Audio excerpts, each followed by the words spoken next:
The morning sun blazed mercilessly over the dusty streets of Fallujah as Staff Sergeant Maria Rodriguez adjusted her gear one final time. The temperature had already climbed past 110 degrees, and it wasn't even noon yet. She wiped the sweat from her forehead and checked her rifle, a habit that had kept her alive through 3 tours in Iraq.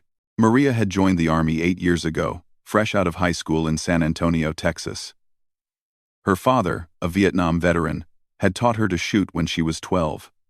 Her mother, a nurse, had given her the steady hands and calm nerves that made her one of the best combat medics in her unit. At 26, she was respected by her soldiers and trusted by her commanding officers. The mission briefing had been straightforward.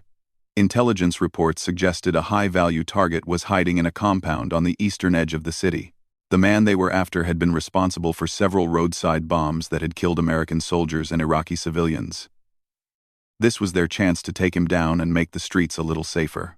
Maria's unit consisted of 12 soldiers, all seasoned veterans who had served together for over a year. They moved through the narrow alleyways with practiced precision, communicating through hand signals and keeping their eyes on every window, doorway, and rooftop. The silence was unsettling. In a city where children usually played in the streets and merchants hawked their wares, the emptiness felt like a warning. As they approached the target building, Maria noticed something that made her pause. Fresh tire tracks in the dirt led away from the compound, and there were no civilians in sight. Her instincts, honed by years of combat experience, told her something was wrong. She signaled to her team leader, Sergeant Thompson, but he was already focused on the building ahead. The compound was a typical Iraqi structure, 2 stories high with flat roofs and small windows. Intel had shown them the layout, marking possible escape routes and identifying the room where their target was most likely hiding. Everything seemed to match the briefings they had received back at base. Thompson gave the signal to move in. Maria took her position near the rear entrance while the rest of the team prepared to breach the front door. She could hear her heart beating in her chest, a sound that always became louder in the moments before action. Her medical kit felt heavier than usual on her back, filled with supplies that could mean the difference between life and death for her teammates. The explosion of the breaching charge echoed through the empty streets as the front team entered the building. Maria heard the familiar sounds of a raid in progress. Boots on concrete, shouted commands, doors being kicked open. She maintained her position, watching for anyone trying to escape through the back. That's when she noticed the wires. Thin copper lines ran along the base of the wall where she was standing, partially hidden by accumulated sand and debris. They seemed to lead toward the building and disappear under a pile of rubble. Maria had seen enough improvised explosive devices to recognize the setup. But before she could react or warn the others, the world exploded around her. The blast threw her 20 feet across the alley, her body slamming into a concrete wall with devastating force. The sound was deafening, followed by a ringing silence that seemed to swallow everything. Dust and debris filled the air, making it impossible to see or breathe properly. Maria tried to move but couldn't feel her legs. When she looked down, she saw blood spreading across her uniform. The ambush had been perfectly planned. The intelligence about the high-value target had been false, designed to lure American soldiers into a trap. As Maria lay bleeding in the rubble, she could hear gunfire erupting from multiple directions. Her team was pinned down inside the building, and more explosions shook the ground beneath her. Fighting to stay conscious, Maria managed to activate her radio with trembling fingers. She needed to warn the others about the additional IEDs she had spotted, to coordinate medical evacuation, to do something other than lie helpless while her friends fought for their lives. But her voice came out as barely a whisper, and static filled the airwaves. The firefight continued for what felt like hours, but was probably only minutes. Maria could hear the distinct sound of AK-47 seconds, mixed with the American M4 carbines, indicating that insurgents had surrounded the building. She tried to reach for her rifle, but the weapon had been thrown beyond her reach in the explosion. As her vision began to blur, Maria saw movement in the windows of nearby buildings. Muzzle flashes lit up the gathering dusk as enemy fighters positioned themselves for a prolonged battle. She realized that her unit had walked into a carefully orchestrated trap, and now they were paying the price for intelligence that had been compromised or deliberately planted. The pain in her body was overwhelming, but Maria forced herself to focus on survival. She had treated enough wounded soldiers to know that she was badly hurt, possibly dying. Multiple wounds from shrapnel and debris had torn through her body armor, and she could feel the warm flow of blood that indicated serious internal injuries. Using techniques she had learned in combat medical training, Maria tried to assess her own condition. She could move her arms, but not her legs, suggesting possible spinal damage. Her breathing was labored, indicating potential lung trauma. Most concerning was the increasing difficulty she had staying alert, a sign that she might be going into shock from blood loss. The sounds of battle began to fade as Maria slipped in and out of consciousness. She could hear helicopters in the distance, hopefully medical evacuation coming for her team, but she also heard voices speaking Arabic, getting closer to her position. The insurgents were moving through the area, probably searching for wounded Americans to capture or kill. With her last bit of strength, Maria pulled herself behind a pile of rubble, trying to hide from the approaching enemy. She clutched her sidearm, a 9mm pistol that might give her one final chance to fight. As darkness closed in around her, she thought about her family back in Texas, her father who had taught her to be strong, and her mother who had shown her how to heal. The voices grew louder, and Maria prepared herself for what might be her final battle. Maria drifted in and out of consciousness as the first night fell over Fallujah. The pain had become a constant companion, radiating through every part of her body with each shallow breath. She had managed to drag herself deeper into the rubble pile, creating a small hiding space where she could remain concealed from the insurgents who continued to patrol the area. The voices had grown more numerous as darkness settled over the city. Maria could hear them calling to each other in Arabic, coordinating their search for survivors from the ambush. Occasionally, the beam of a flashlight would sweep across the debris near her hiding spot, forcing her to remain perfectly still despite the agony it caused. Her medical training told her that she was in critical condition. The multiple shrapnel wounds had caused significant blood loss, and she suspected internal bleeding from the force of the explosion. Her left leg was definitely broken, possibly in multiple places, and she couldn't feel anything below her waist on the right side. Most concerning was the increasing difficulty she had breathing, suggesting possible punctured lungs or damaged ribs. Despite her injuries, Maria's mind remained relatively clear during her lucid moments. She knew that survival depended on staying hidden until rescue arrived, assuming anyone even knew she was still alive. Her radio had been damaged in the blast, crackling with static when she tried to transmit. She had heard distant helicopter rotors earlier, but they had faded away without landing nearby. The insurgents had set up a checkpoint at the end of the alley, probably to prevent any rescue attempts. Maria could see their cigarettes glowing in the darkness and hear their casual conversation. They seemed confident that they had eliminated the American patrol, unaware that one soldier still lived among the rubble. As the hours passed, Maria fought against the urge to sleep. She knew that unconsciousness might mean death, either from her injuries or from discovery by the enemy.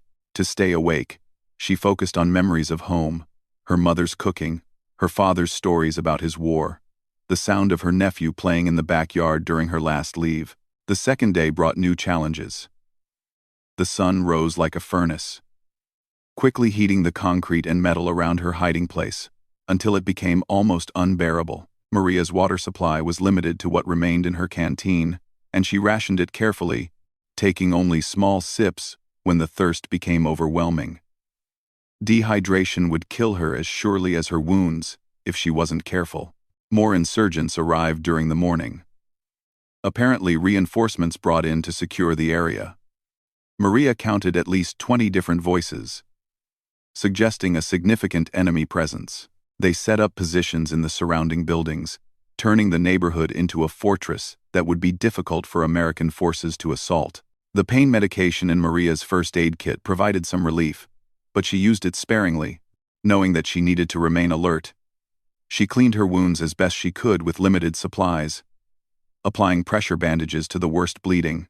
Her medical training had taught her to prioritize, stop the bleeding, maintain breathing, prevent shock. She did what she could with shaking hands and failing strength. By midday, Maria began hallucinating from blood loss and dehydration. She saw her father sitting next to her in the rubble, telling her stories about surviving in the Vietnamese jungle. Her mother appeared with a glass of cold water and a gentle smile. These visions were so real that she had to touch the concrete around her to remind herself where she was. The insurgents became more active during the afternoon, apparently expecting an American rescue attempt. Maria could hear them testing weapons, moving equipment, and coordinating defensive positions. Radio chatter in Arabic filled the air, though she couldn't understand most of it. Occasionally, she caught familiar words like American and helicopter that told her they were preparing for battle. As evening approached, Maria's condition deteriorated further. The infection from her wounds was spreading, causing fever and chills despite the desert heat. Her vision blurred frequently, and she had trouble focusing on her surroundings. The simple act of breathing became a conscious effort, each inhalation requiring concentration and will. That night brought a thunderstorm, unusual for the season but welcome relief from the heat. Maria opened her mouth to catch raindrops, the first fresh water she had tasted since the ambush. The rain also provided cover noise, masking any sounds she might make while shifting position or checking her wounds. For a few hours, the insurgents retreated to covered positions, giving her a brief respite from the constant threat of discovery. The third day dawned clear and hot, bringing with it a new crisis. Maria's infected wounds were causing severe fever, making it difficult to think clearly or control her movements. She caught herself mumbling out loud, potentially alerting nearby enemies to her presence. Delirium was setting in, a sure sign that her body was beginning to shut down. Despite her deteriorating condition, Maria maintained her grip on her pistol and continued to monitor the insurgent activity around her position. She knew that discovery would mean either a quick death or capture and torture. Neither option was acceptable, so she forced herself to remain hidden and quiet no matter how much her body screamed for relief. The insurgents had grown careless after 3 days without any sign of American rescue attempts. They moved more openly through the area, sometimes passing within feet of Maria's hiding place. Their conversations had shifted from tactical discussions to casual complaints about the heat, the smell of explosives, and their desire to return to their families. During one particularly lucid moment, Maria realized that her survival had become an act of pure will. Her body was failing, her supplies were exhausted, and medical help seemed impossible. Yet something deep inside refused to surrender. Perhaps it was her training, her love for her family, or simple stubborn pride, but she continued to fight for each breath and each moment of consciousness. As the third night fell, Maria heard something that made her heart race. The distant sound of helicopter rotors, different from the insurgent aircraft that had passed over earlier. These were American birds, probably Black Hawks or Apaches conducting reconnaissance of the area. She tried to activate her emergency beacon, but her hands shook too badly to operate the small device properly. The helicopters passed overhead several times during the night, sometimes hovering over nearby buildings as if searching for something specific. Maria wondered if her unit had reported her as missing in action rather than killed, giving hope for a rescue mission. She summoned enough strength to expose a small piece of her reflective emergency mirror, hoping that aerial observers might catch a glint of light. As dawn approached on the fourth day, Maria knew she was dying. Her pulse was weak and irregular, her breathing shallow and labored. The infections from her wounds had spread throughout her body, and she had neither the medical supplies nor the strength to fight them anymore. Yet even as her vision faded and consciousness slipped away, she maintained her death grip on the pistol and continued to listen for approaching footsteps. The sound of voices speaking English seemed like another hallucination at first. Maria had experienced so many fever dreams that she couldn't trust her senses anymore. But these voices were different, professional and urgent, in a way that cut through her delirium. They were calling her name, searching the rubble with systematic precision. Through eyes that could barely focus, Maria saw movement among the debris around her hiding place. Figures in desert camouflage were carefully picking their way through the blast site, using hand signals to communicate as they searched. These weren't insurgents or fever dreams. They were American soldiers, possibly special operations forces, based on their equipment and tactics. With the last of her strength, Maria tried to call out, but her voice emerged as barely a whisper. She managed to move her hand slightly, causing a small piece of concrete to fall and create noise that caught the attention of the nearest searcher. A young soldier with a seal patch on his uniform turned in her direction, his weapon ready but his eyes showing hope rather than hostility. "Over here," he called to his teammates. "I found her." Petty Officer First Class Jake Morrison had been searching for over an hour when he heard the small sound of falling concrete. His SEAL team had been deployed specifically to find Staff Sergeant Maria Rodriguez, whose beacon had transmitted a weak signal 3 days after her unit was ambushed. Command had listed her as killed in action, but the beacon suggested otherwise. Jake approached the rubble pile cautiously, his rifle ready for contact with any remaining insurgents. The area had been cleared by airstrikes the night before, but SEALs never assumed a location was completely secure. As he moved closer to the source of the noise, he saw a pale hand partially visible under a piece of concrete sheeting. "Over here," Jake called to his team leader, Chief Petty Officer David Chen. "I found her." The hand moved slightly when Jake called out, confirming that Maria was still alive after 4 days in the rubble. Jake carefully began removing debris while his teammates established a security perimeter around the rescue site. Each piece of concrete or twisted metal was moved slowly to avoid causing further injury to the trapped soldier. When they finally cleared enough debris to see Maria's face, Jake was shocked by her condition. Her skin was pale gray with fever. Her lips were cracked from dehydration, and her eyes were sunken deep into her skull. Multiple wounds covered her body, many of them infected and oozing. Yet she was conscious and aware, watching the SEALs work with an intensity that spoke to her incredible will to survive. "Rodriguez, this is SEAL Team 5, Chief Chen said, kneeling beside her. "We're here to take you home." Maria tried to respond but could only manage a weak nod. Her grip on her pistol remained firm, despite her weakened condition, a testament to her training and determination. Jake gently pried the weapon from her fingers while his teammate, Hospital Corpsman Second Class Tom Walsh, began medical assessment. Walsh worked quickly but thoroughly, checking vitals and identifying the most serious injuries. Multiple shrapnel wounds, severe dehydration, possible internal bleeding, broken bones, and widespread infection painted a grim picture. Under normal circumstances, Maria should have died days ago. Her survival was nothing short of miraculous. "We need immediate medical evacuation," Walsh reported to Chen. "She's critical, but stable enough for transport if we move fast." The rescue helicopter was already inbound, having been called as soon as the team confirmed finding Maria alive. Chief Chen coordinated with the aircrew while his men prepared a makeshift stretcher from materials in their packs. Moving Maria would be dangerous given her injuries, but leaving her in the field any longer would be fatal. As they prepared for extraction, Maria managed to whisper something that made Jake lean closer to hear. "My team," she said with tremendous effort. "Are they safe?" Jake exchanged glances with his teammates. Maria's unit had suffered heavy casualties in the ambush, with several killed and others wounded. But this wasn't the time for detailed casualty reports. "They made it out," he told her, which was technically true for most of her soldiers. The sound of rotor blades announced the arrival of the medical helicopter, a Black Hawk configured for combat rescue operations. The aircrew had been briefed on Maria's condition and were prepared for a challenging medical evacuation under potentially hostile conditions. Covering fire from Apache gunships circled overhead, ready to engage any insurgents who might threaten the rescue. Loading Maria onto the helicopter required extreme care.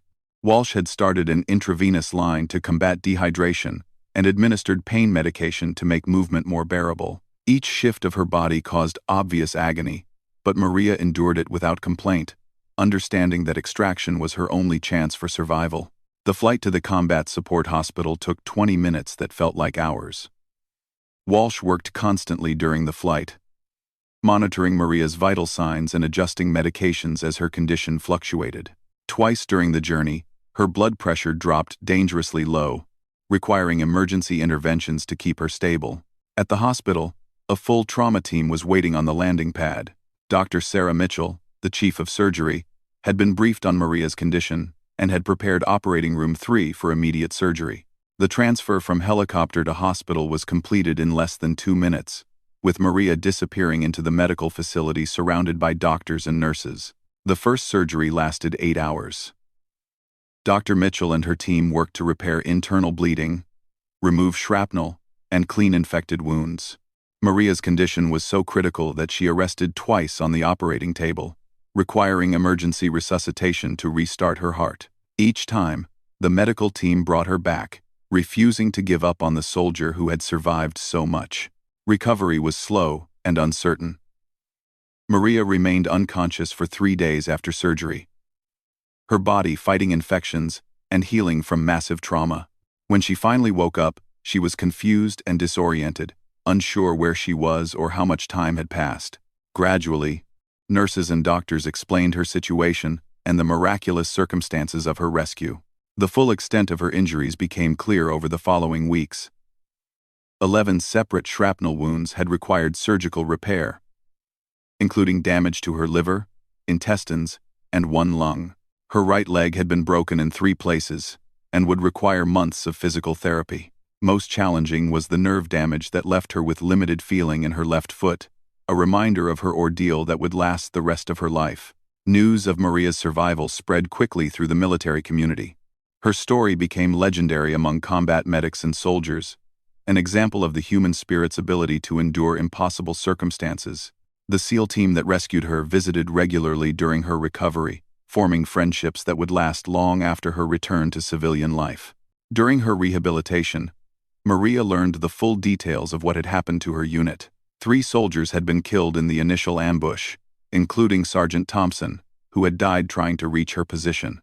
5 others were wounded but survived, having been evacuated during the initial firefight.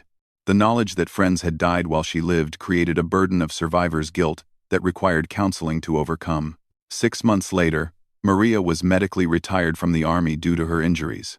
She returned to San Antonio, where her family welcomed her with tears of joy and relief.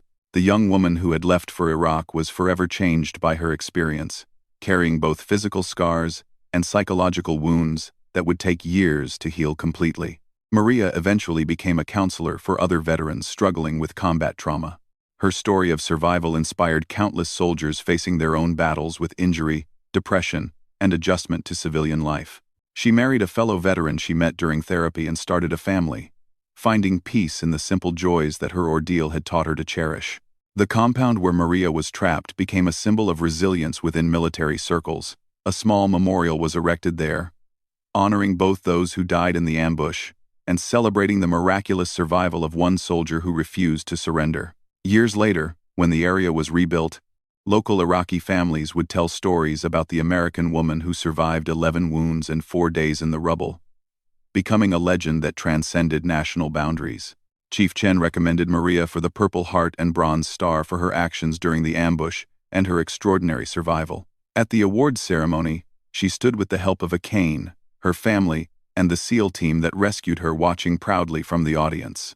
In her acceptance speech, she dedicated the medals to her fallen teammates and thanked the men who had risked their own lives to bring her home. The desert of Fallujah had tested Maria Rodriguez in ways no training could have prepared her for. She had faced death and refused to surrender, surviving through pure determination and the hope of seeing her family again.